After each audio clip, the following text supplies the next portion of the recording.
Hey everybody, it's James and this is my N-scale train layout project. Thanks for being here tonight. Got a lot of great feedback on my new layout plan. I'm very excited to show you the work that I've done on it since the last time we hung out together. This is called Feeder Frenzy, this episode. And you know what? That's a joke because it's not a frenzy adding feeders to your layout as long as you stay organized and you follow your track plan and you keep this handy so that it's not a frenzy. You're able to get all the feeders you want connected properly so that power and DCC signals can get to the track evenly. It's a lot of fun when it goes right, so let me show you how I do it. Thanks for being here. Okay everybody, so let's take a look at where we are with this track plan. I've gone ahead and drilled holes in the baseboard and pulled the wires through. Okay, right here you're looking at 41 feeder cables, 4 UniJoiner cables, 6 crossover cables, and 9 turnout cables.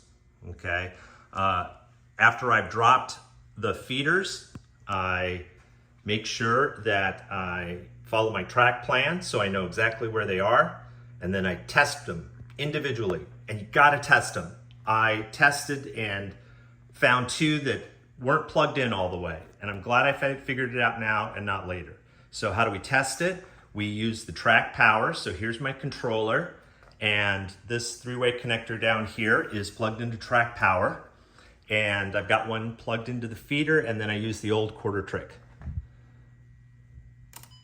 And it makes that sound when it shorts, and that sound when it corrects. Short, correct. And I gotta do that for each one. I gotta plug them in individually to make sure that they all work, okay? Now, when it comes to organizing these cables down below, you can just sort of put the connectors and glue them to the bottom, and I did that with my earlier layout. I'm gonna try something new here. I'm gonna build a little handy dandy 3-way connector holder box and then show you how I'm gonna incorporate that into the layout. Okay everybody, so you need 5 pieces of styrofoam to build this very simple 3-way connector tray.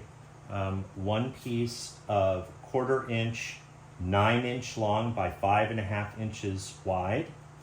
Then 2 pieces of 5.5 inches by 1 inch, 1 piece of 5.5 inches by 1/2 inch, and then 1 piece of 2 inches by 1 inch. And it's super simple.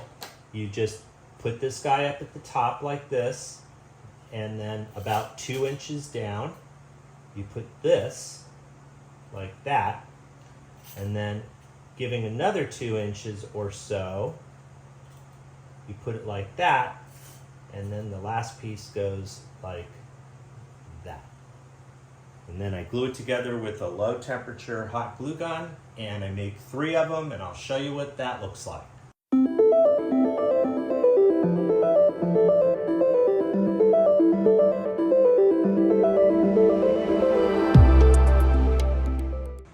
Okay, so we now have our 3 trays all ready to go. I just slapped a couple of coats of paint on them. They're going to be under the layout. No one's going to ever see them but me. But now we're going to go ahead and we're going to attach our connectors. So here are 22 of them.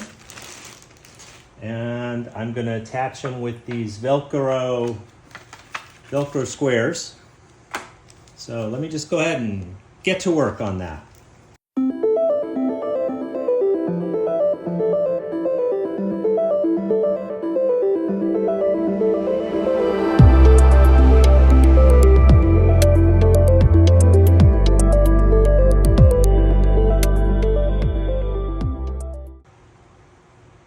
Okay, so here they are. I've got 3 connector trays. Each of these will go into power, and I'll show you that later. But it's just a really easy way to keep your connectors all together. One of the easiest ways to mess up when you're putting together your layout is not having your feeders pointed in the right direction. So the minute I take my feeders out of the packaging, I go ahead and I put a little black plus sign on one side. It doesn't necessarily have to be the positive side. They're just all the same. And then that helps me be able to figure out which direction they're all going to go in.